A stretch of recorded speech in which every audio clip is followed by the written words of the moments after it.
Hello everybody, thank you for joining us today. You are part of the 400 people worldwide who have registered to this webcast powered by Yole Développement, System Plus Consulting, and Wolfspeed. This webcast is entitled Power SiC, Life in the Fast Line as SiC penetration accelerates. My name is Faisal El-Khamasi. I'm a Global Sales Support and Coordinator Manager for Yole Développement. Before we get started the webcast, let me just give you some basic information on this webcast. You have the possibility to submit questions during all the webcast. You can use the Ask a Question window at the bottom of the screen. We will answer as many questions today as we can, and for the remaining one, we will follow up via email. Concerning the materials, please note that the presentations are already available and they can be downloaded from the resources section of the platform. Furthermore, you will receive tomorrow an email with the link to the recorded webcast session. So let's start the webcast. I'm pleased to welcome the three speakers of this webcast.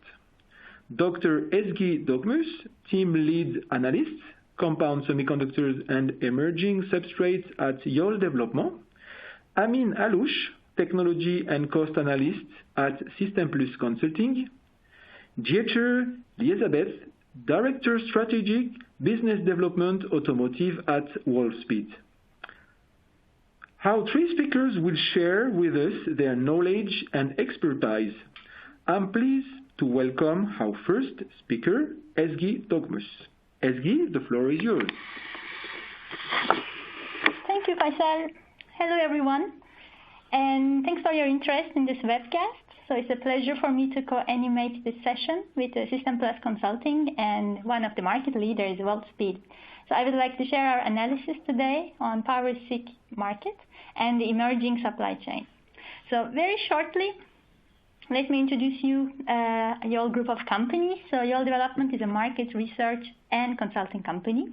It provides strategy consulting through a broad report collection and also finance services. Together with System Plus Consulting, specialized in reverse engineering, we do cover a wide range of microelectronic industries, from sensing, photonics, memory, to power, RF electronics, and also the compound semiconductors. So speaking of the compound semi, here you see a list of materials that we cover in our activity. So we tackle the main established semiconductors, such as silicon carbide, gallium nitride, gallium arsenide, and indium phosphide.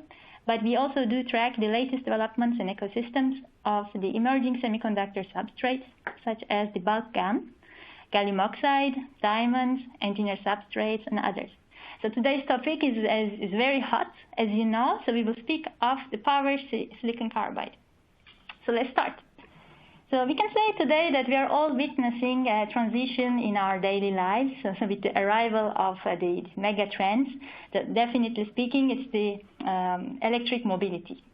So initially, the global target of electrification was, as you see, as on the right curve. So, however, over the last years, there has been some factors accelerating this development of vehicle electrification, and we are listing them here. So we can say Tesla effect was one of them. Another one was the battery cost reduction. And even last year, like following the COVID-19 pandemic outbreak, this curve got steeper.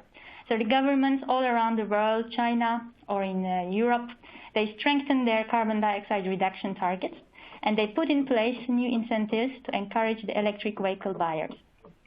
So as a response, the car makers have heavily invested in this transition. So more than $250 billion of investment has been done over the last years. And at Yole, in this context, we forecast over 40 million electric and hybrid electric vehicles by 2026, with posting more than 35% compound annual growth rate. So what does this significant growth bring for the wide band gaps, especially for the silicon carbide? Here we have listed possible market entry points for silicon carbide It can be in the traction inverter, in the onboard charger that I will call OBC, and the DC-DC converters. And you see that the power requirements that we have on the y-axis and the total addressable market that you see with these dollar icons here are completely different for these three applications. So first of all, the main or the traction inverter requires high power systems. So it will also necessitate large number of high power density devices. The OBC and the DC-DC converters, on the other hand, they operate at relatively lower power level. So they need lower number of power devices. So we can note that the market size is much higher for the main inverters than those of the OBC and DC-DC converters. So as of today, compared to silicon-based systems, both SiC and GaN are bringing attractive advantages. So these could be high efficiency, high power density, and high thermal conductivity, especially in the case of silicon carbide. So the wide band gaps are also offering space saving with smaller passives and also eventually lower system cost. So today the car makers and the tier ones can go for different technology platforms at the device level. Of course, it will depend on their strategy. But in general, as of today, we are seeing that SiC is more of interest for high power, for example, for traction inverters or the OBC, while GaN is more of interest or being developed for lower power OBC or DC-DC converters. And in the next slide, we will have a look at the biggest market opportunity for silicon carbide, which is in the traction inverters. So in the transition to this electrification, there are many design parameters which make us choose one car, one electric vehicle over another. So there are, of course, many selling points for each EV brand today, but amongst them, one important one is the higher driving range, or in other words, larger autonomy. So at this point, the OEMs are trying to adapt several approaches to do so. Here we have identified 7 different approaches on this slide. So these could be a larger battery capacity, higher voltage battery, higher efficiency inverters, or AC motors. But also it can be, as you see in number 5, the reduced loads or a more aerodynamic design, or go also for autonomous driving. But if I come back to silicon carbide now, amongst these approaches we see 2 big opportunities for silicon carbide. So the first one, as you see, it's in the third case on the right in green. So 3 years ago, I think many of you know now, Tesla made a move and demonstrated in its models that silicon carbide can enable high power density and also reduce system size. This is also the case of Chinese BYD in its models launched last year. In addition, Japanese Toyota has also chosen to use silicon carbide boost converters in its full cell electric vehicles. So it has just been launched in the last quarter. And the second market opportunity for silicon carbide can be, as we see here on the second case, so in the yellow box. So here the idea is to increase the battery voltage up to 800 volts, so which will also boost the driving range and also enable the fast charging. So some of the automotive OEMs who have chosen silicon carbide devices are listed here. So Hyundai, General Motors, Daimler, Audi, and many big names. So what we see is almost all automotive OEMs are working on silicon carbide. So now let's see how the market will be like in next years. So in our activity at Yole, we follow the compound semiconductors, SiC and GaN on a quarterly basis. So we took this decision because we see that the markets are very dynamic. So in this quarterly updated chart from the Q4 2020 edition, we see right away that the automotive segment in orange here is dominating the global SiC device market. So even though the markets slowed down due to pandemic outbreak early 2020, the EV/HEV market growth continues and the SiC adoption continues as well. So for example, in 2020, Tesla made a great year by ramping up quickly in their Chinese facility. Similarly, BYD took the move to adopt this silicon carbide in the main inverters, and we see this trend going on to the next years. So speaking of the future, what are the different strategies for actors to grab bigger market share? So coming back to this EV market, I think you have just seen that it's an emerging one, and the traction inverter represents one of the largest market opportunity for silicon carbide. So as we all know from power electronics world, at higher power level, power modules are required. So therefore, the expertise in silicon carbide module packaging is highly needed. So indeed, over the last 2 years, we have seen various partnerships between the leading device manufacturers, such as Cree, Wolfspeed, and also ROM, with the tier 1s or module packagers. So for example, while Cree partnered with ABB, Delphi, ZF, and Star Power, ROM also teamed up with Continental and Lead Drive. Another example for a player who desires to climb up this ladder is II-VI on the right of this chart. So the substrate provider acquired Ascatron and they started licensing General Electric's module technology. On the other hand, we also do see, of course, the established discrete and power module manufacturers such as Infineon, onsemi, or STMicroelectronics developing and using actively the silicon carbide module technology to meet the OEM's demands. And finally, last but not least, the tier 1, Bosch or OEM BYD, are also developing or using internal silicon carbide module expertise in order to address this segment. So finally, this slide summarizes well our understanding of silicon carbide device market evolution. So historically, this market was driven by photovoltaics and power supply applications, and SiC is today penetrating more and more in the EV market, but also in high power charging infrastructure applications in the next 5 to 10 years. In addition, we do of course follow closely leading players. So the market leader in 2019, STMicroelectronics, has benefited from its collaboration with Tesla on the SiC-based main inverters and significantly increased the revenues over the last 2 years. And in the ranking, we do also see number 2, the Cree, and number 3, ROM, who have invested significantly in the SiC substrates and also the device production capacity in order to meet the demand in this emerging market. So we will see in Wolfspeed in detailed presentation more details on that part, which is very exciting. And similarly, Infineon and onsemi are also in the race, of course, in order to target this automotive and industrial applications.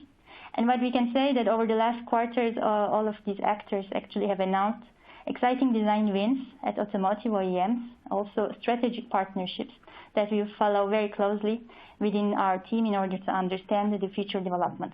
So I think it's nice to say, it's important to say that in a nutshell, the EV market is disruptive, so it's creating new business models and it's opening new opportunities for almost all actors through the value chain.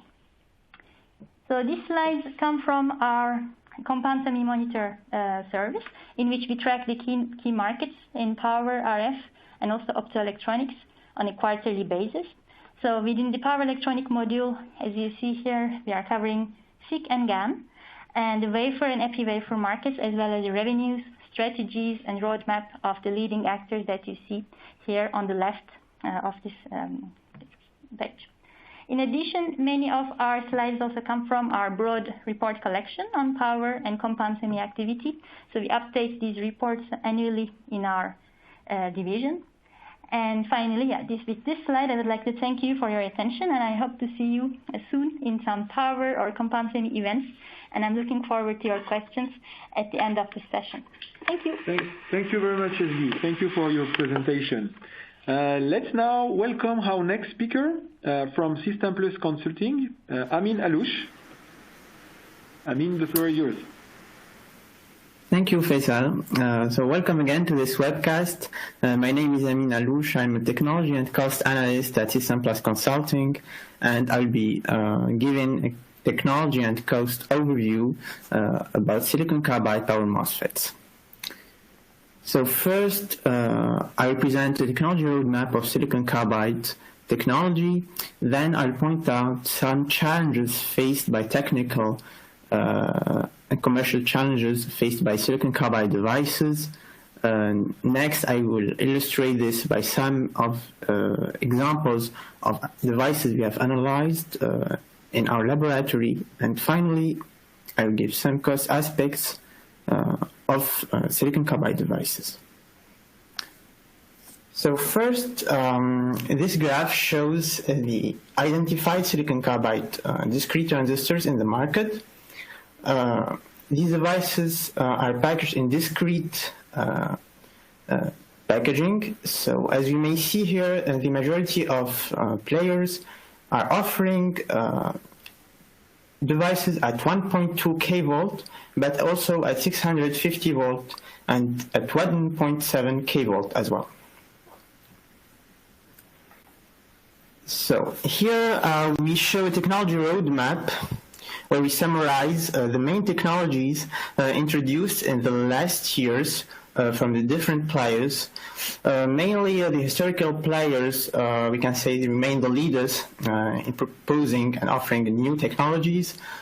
These players have already proven their mastering of silicon carbide technology, and the majority of them have their own wafer suppliers. Let's now talk about some challenges faced by silicon carbide devices. So as you may know, silicon carbide is considered as a very good candidate for high-density systems and for high-temperature operation as well. So, however, it still has limited impact in new products compared to silicon carbide devices. This is mainly due to a higher cost of silicon carbide devices. In fact, this can be explained with different aspects. So first, the silicon carbide wafer aspect is challenging in the sense that wafer is a major challenge to have a very reliable device at the end. As well, very high quality wafers are needed, and limited suppliers still offer this high quality wafer, and they offer them at high price compared to silicon wafers as well. Another aspect concerns the manufacturing process of silicon carbide devices. This is linked to some process steps of manufacturing, such as implantation that needs high temperature, for example, gate oxide growth as well, especially for a trench gate structure. Last but not least, silicon carbide packaging. This is a challenging point again for silicon carbide, and new packaging technologies are being investigated and developed in order to optimize the actual offer. And we see on the right some examples of power modules, including silicon carbide chips. So what about the designs of silicon carbide MOSFETs? So at System Plus Consulting, we have analyzed the main devices and the main technologies existing in the market from different players, and we could classify them into two main categories according to the gate structure. So first category is the planar gate structure, which is offered by many players such as Wolfspeed, RAM Semiconductor, ST Microelectronics, and others. This structure is known to have a less complex manufacturing process compared to the other category of devices, which is the trench gate device, mainly offered by Infineon and RAM Semiconductor. This structure have interesting electrical performances. Let's have a look now about the manufacturing process flow for both designs.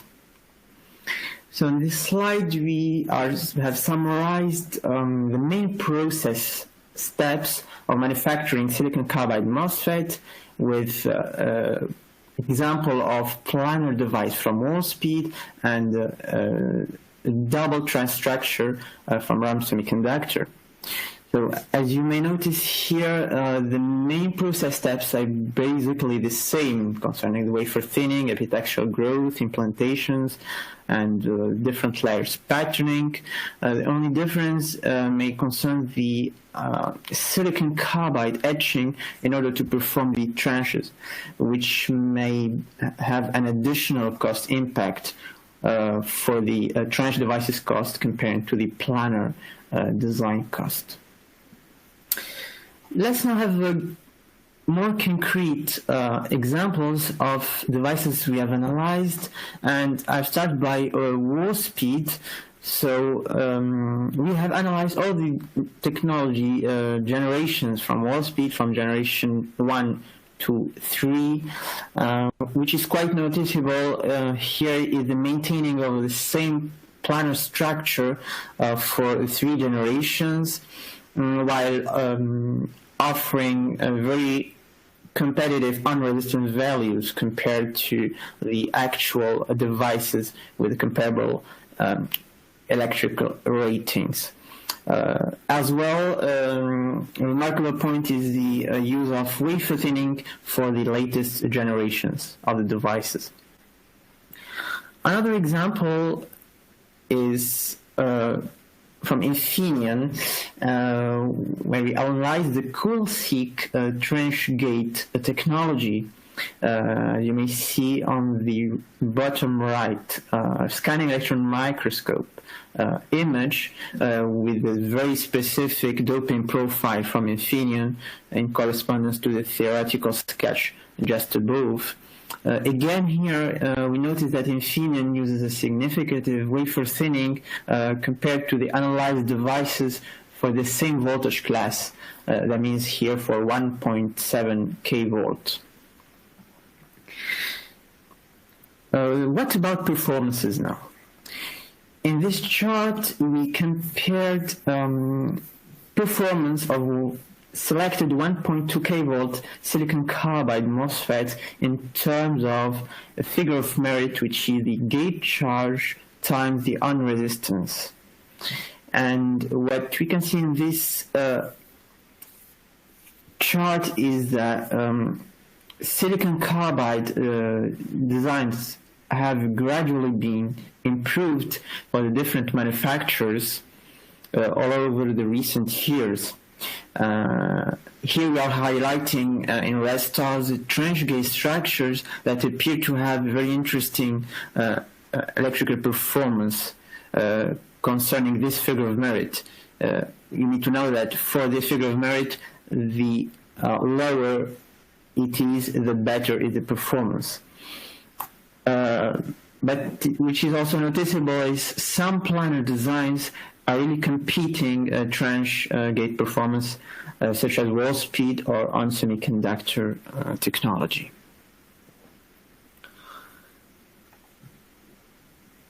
Always in electrical performance, now we are comparing current density of 1.2 kV silicon IGBTs versus silicon carbide MOSFET. So in triangles, here we represent silicon carbide MOSFET, and with circles, silicon IGBTs.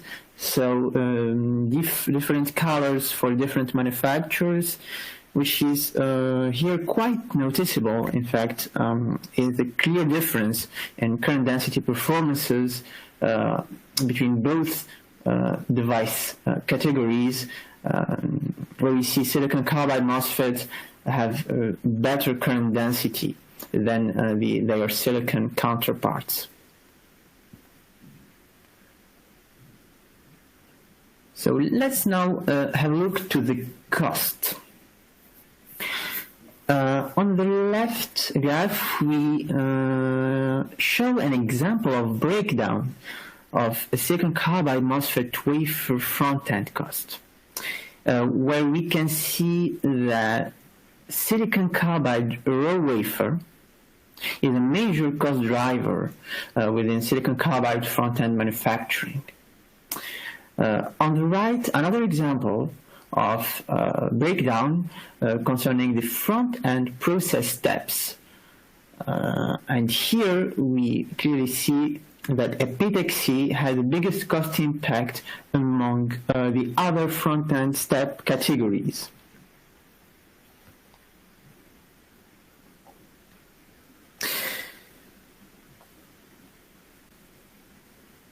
In this final comparative graph, we are plotting wafer cost breakdown on the left axis, and on the right, the die cost per current, or what we call the ampere cost, which is the die cost divided by the current.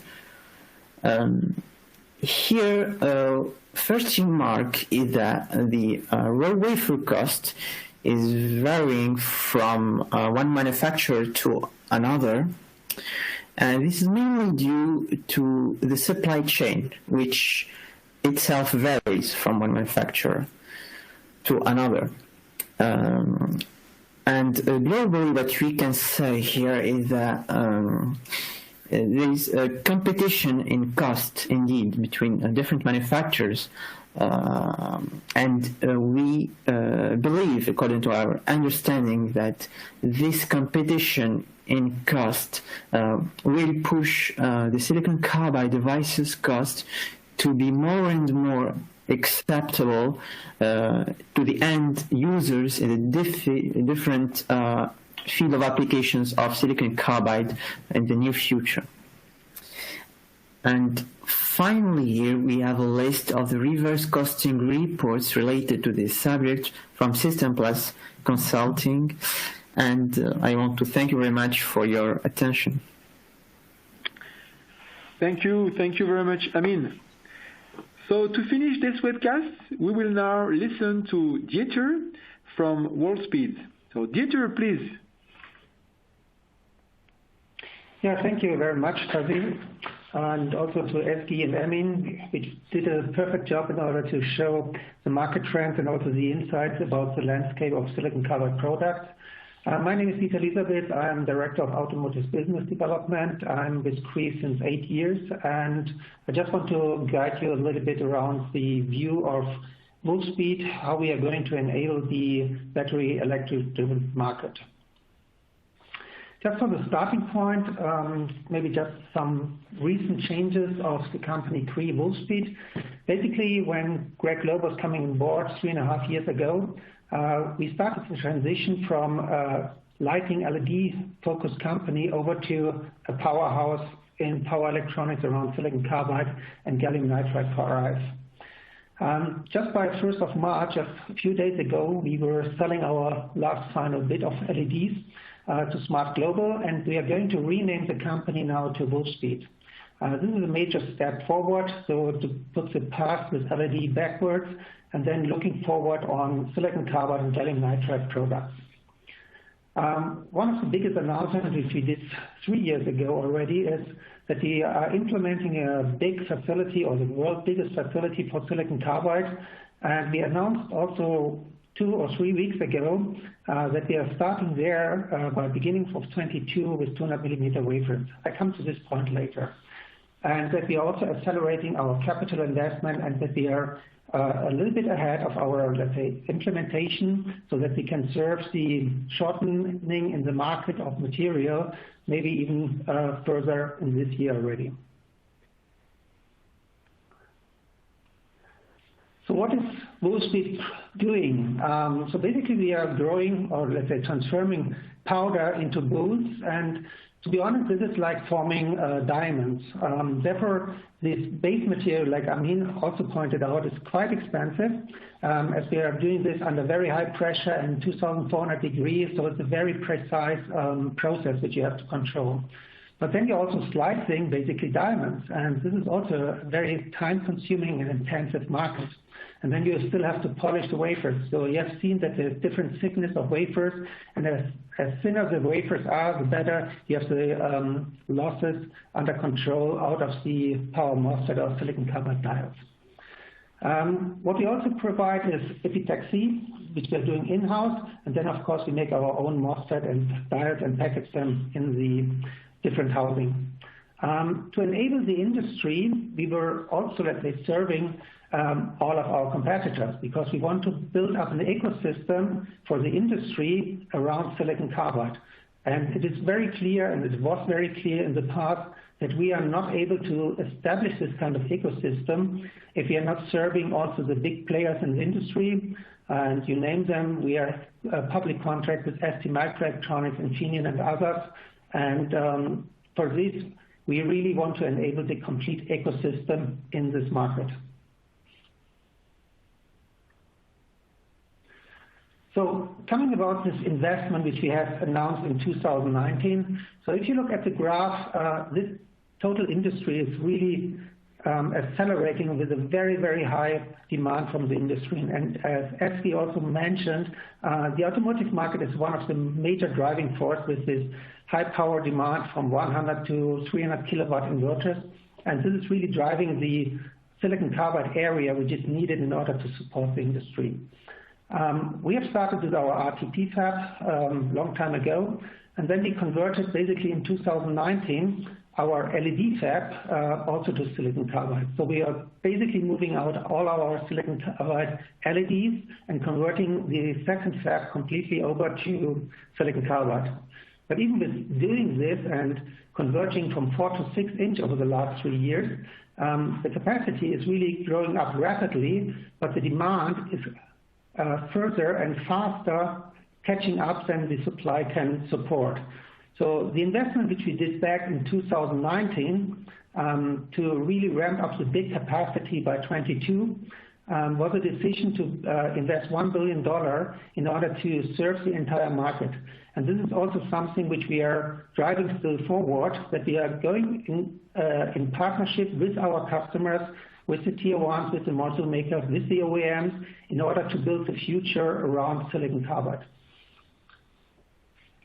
What we envision is, due to the, I would say, quarterly pull-in of the numbers for 25 and 2030 of electric vehicle, I would envision that even this quantity which we put in place is maybe not enough, and we have to consider to build a second mega fab by 24-25 timeframe, because the demand from the market and the pull is really moving forward.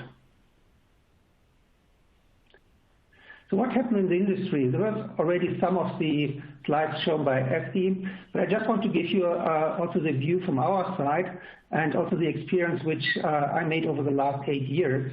So when I walked in 8 years ago to the first automotive customer, basically everybody was laughing that electrical cars never will come, silicon carbide will be always too expensive. But we have seen what COVID can change to the industry, and also what Dieselgate can change to the industry. So the global warming is not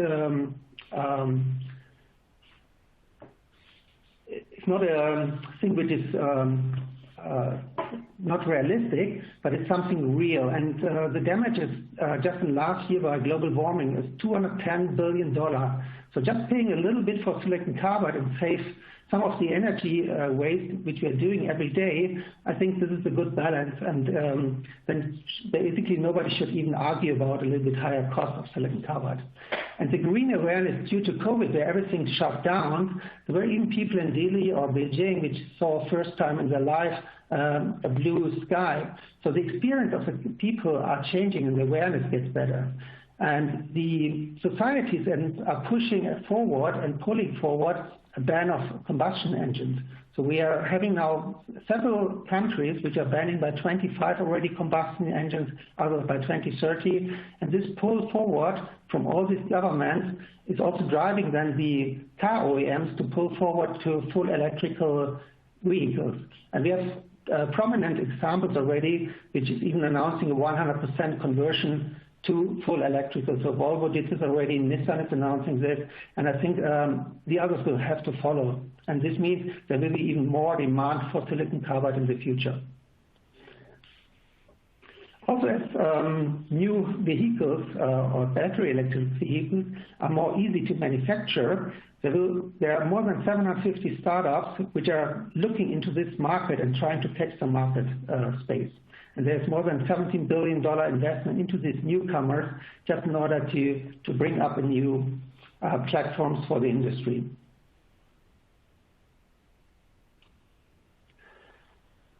So what we envision just over the last 4 quarters, 5 quarters, is this is a view of what is the battery electric vehicle market share by 2030.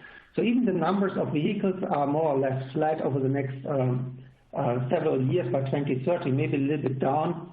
But in reality, the part of full electric vehicles is increasing in every area.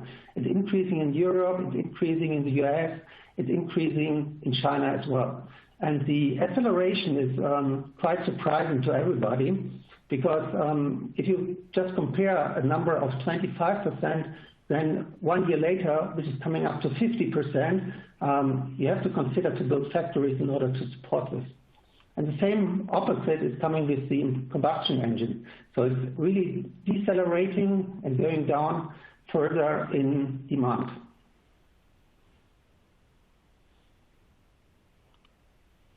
So what we are doing, I think it was shown already from SiC as well. We are mainly concentrating on drivetrain inverter, auxiliary inverter, but there's also a great market for silicon carbide in fuel cell DC-DC converter, where you have a lot of power savings using silicon carbide, onboard chargers, but even in solid-state circuit breaker, this is also something when the currents are rising, the traditional circuit breakers are not reliable anymore. So therefore, a lot of people are even looking to utilize silicon carbide for solid-state circuit breaker inside the car itself. And the main driving forces for everything here is high power efficiency, system cost reduction, and also range extension besides space and weight savings. So let's come to the more detailed point.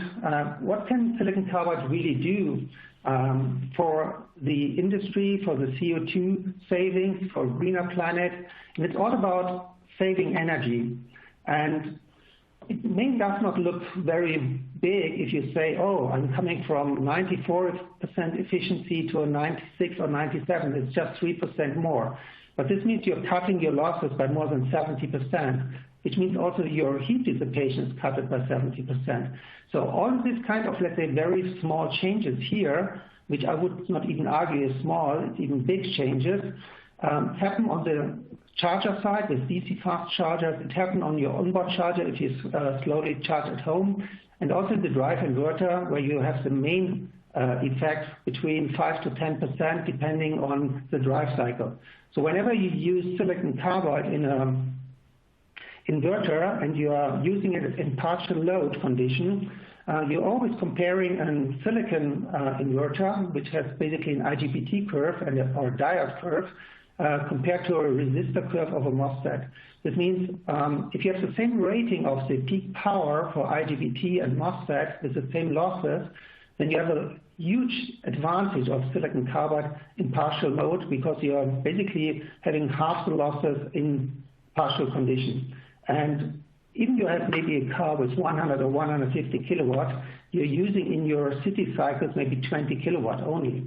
So this is the thing where people really discover partial load condition is the great asset for silicon carbide, and this can then extend range, reduce CO2 emission, but even reduce cost for the owner of the car itself because you have to recharge less money and you're making less pollution to the air. Then there is a big, I would say, battle about 400 versus 800 volts. To be honest, I don't think whether this is good or bad for the one or the other side. There's advantages for 800 volts, there's advantages for 400 volts. At the end of the day, I would say the consumer will decide which kind of version he would like to have. There's one major advantage for 800 volts, which is unbeatable, and I always say this, and this is user experience with fast charger. You can basically charge double fast compared to a 400 volt system. And this makes the very big difference despite other factors. So to put these things together, there is battery savings, whether this is 3%, 6% for 800 volt systems against 400 volt IGBT systems due to this partial load condition. This is user experience, which I said is unbeatable or priceless, as some companies say. This is 50% faster, and I don't want to see, or let's say, I see people maybe staying at a charging station and need double the time than the other persons. I think next time they're buying an 800 volts version of a car. And the CO2 saving and the operational savings, they're not small. CO2 emissions are going to get a penalty very soon over every state. And this could be $60 per ton, this could be going up to $100 per ton or even higher. And then the CO2 balance of a car using a not so efficient system could be very bad compared to a car which is having a better efficiency at the end of the day. And wasting energy is the worst you can really do. You should basically have a 100% conversion. Unfortunately, this is not real life as of today. So the longer range is basically a trade-off to battery saving. So you either have longer range or you have battery saving. So you cannot have both. And this is something the manufacturer has basically to decide what to do. So they can keep the same battery and drive longer with the same inverter.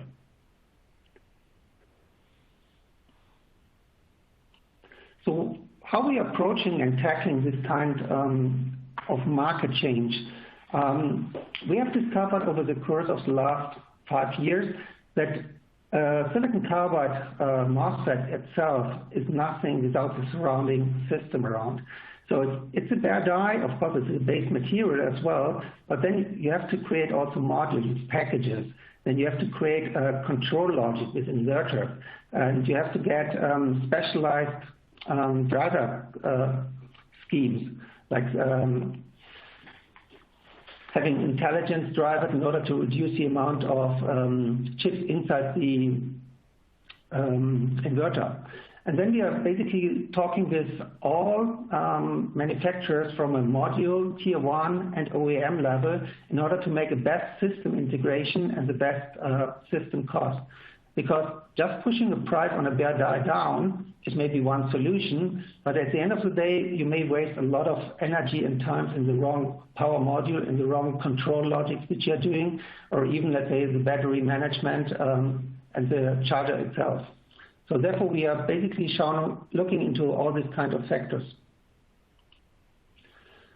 It was already talked about partnership, and this is something which we have widened over the last years. Not only that we are supporting all our competitors with crystals and crystal wafers and epitaxy, but we are also partnering up with all module suppliers because we ourselves cannot serve the entire market. And therefore we are going in partnership with module suppliers. But we're doing the same with tier 1 suppliers in order to win together in this system the awards from the OEM. And even further, we are having deep dive discussion and even got awarded from Volkswagen for silicon carbide. And to have this collaboration on all levels is guaranteeing on the first side a secure supply chain at the end of the day, but also having an optimized system for the people who have to build a car. So there was already a lot of talk about wafer capacity. So we are building, besides the big announcement about our wafer front-end manufacturer, we are also investing heavily in our crystal growth in order to support the entire ecosystem because we cannot serve the entire industry from our own fab. So we need also our competitors and friends and partners on SEMI, ST, some other which didn't want to be named, Infineon, to grow the industry together with us. And therefore we are pushing the factories up, and the factory in Mohawk Valley will start beginning of 22 with 200 millimeter. This is a big change compared to the initial view which we had 2019, because in 2019 we thought we will still be on 6-inch, but the quality, purity and the base material is so good on 8-inch that we decided that we will bring in all the manufacturing tools, which is starting by August this year, and we are deploying the 8-inch wafer from the beginning in Mohawk Valley. And we are already running in Sunny Pony, which is also our own dedicated line, already today 8-inch wafer in order to make a copy-paste of the process and then put the tools and the manufacturing receipt into the factory. Partnering is not just a buzzword, but it's also you have to live it and have to have it into day-to-day life. And therefore, we do partnering, some of them which are public, like Volkswagen, ZF, Delphi, which is now Borg Warner, ABB, Yutong. But there's many, many others in the background that we are also partnering, but they don't have a public announcement made yet.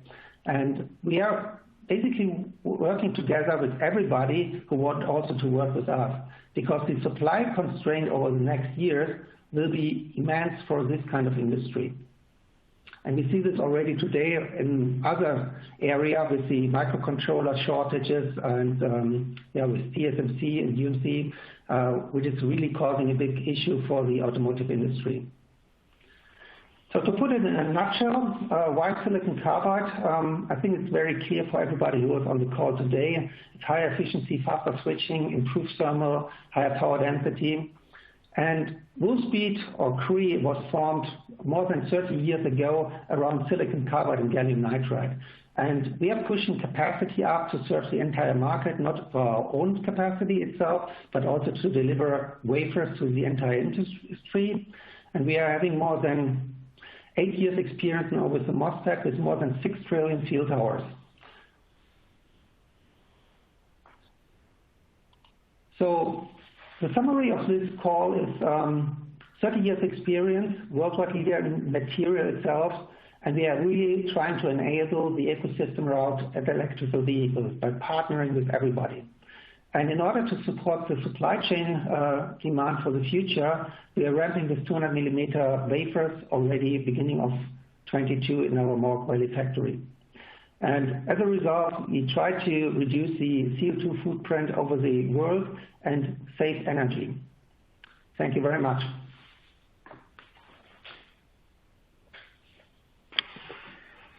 Thank you. Thank you very much, Dieter, for this very nice presentation. So it's time. We are now going to wrap up with a Q&A session.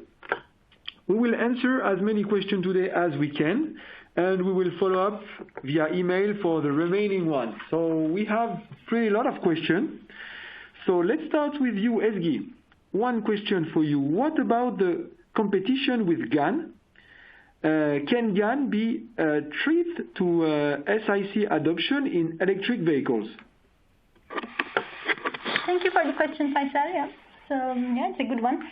So actually in our activity, we do also cover the power GaN, and today we are also seeing some kind of acceleration in GaN domain for the GaN development for the EV applications. It can be onboard chargers or the DC-DC, also the main inverter applications. But I think it's important to note that intrinsically SiC and GaN are really not the same. So the thermal conductivity and current density of silicon carbide are much higher than those of GaN.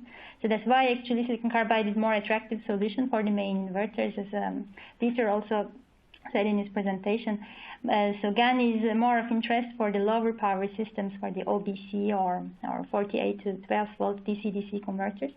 So I would say instead of a threat, we can see, I think, more GaN and SiC as complementary solutions for the automotive industry in the next decade. Yeah. Thank you, Ezgi. Next question for you, Amin. Actually, what would be the cost difference between SiC and silicon? Okay, thank you for the question. So let's say in average, we estimate that silicon carbide MOSFET has a die ampere cost at least 3 times higher than their silicon counterparts. Okay, thank you. Dieter, let's go a question for you. Which will be the winning battery voltage in the future for battery electric vehicles? 400 volt or 800 volt? Yeah, thank you for the question. I think this is a kind of very interesting discussion which we have basically with everybody in the industry. I personally would prefer that everything is moving to 800 volt because the benefits are more there. But there's, I would say, a transition coming over the next couple of years. Maybe by 25, we will have a 10 to 20% adaptation of 800 volt system, and by 2030, maybe we are already at 50% of the systems. So I would say the transition is has been started with the high-power cars with big batteries because they really need fast charging capabilities. But the user experience will drive more and more in this direction. Even the cost maybe on a 400-volt system might be a little bit smaller. I think the advantages for the user is higher at the 800-volt system. Okay, very clear. Thank you. Ezgi, we have a question for you. Can you tell us the impact of COVID-19 on the power SiC market? Yeah, good question. Thanks for that one. Indeed, yeah, last year it was a tough one, and I think we are still struggling with the pandemic now. But what I can say that in our activity, we have really seen that power SiC actually was stronger than us, so the growth of the market continued in a way. So, okay, we have seen some lockdowns of the OEMs, but also some companies, foundries. In general, there was less production in the first half of the year. Some disruptions also happened in the supply chain. But the second half was stronger as we analyzed in our quarterly updated monitor service. So as Dieter also said, yeah, the design wins continue for silicon carbide. So same goes also for the investments. So I think we can really say everything is back on track now. So. Good. That's a good news. Thank you, Ezgi. Amin, one for you. You have mentioned challenges facing SiC packaging. Can we use this for SiC as for silicon? Yes, thank you for the question, Faisal.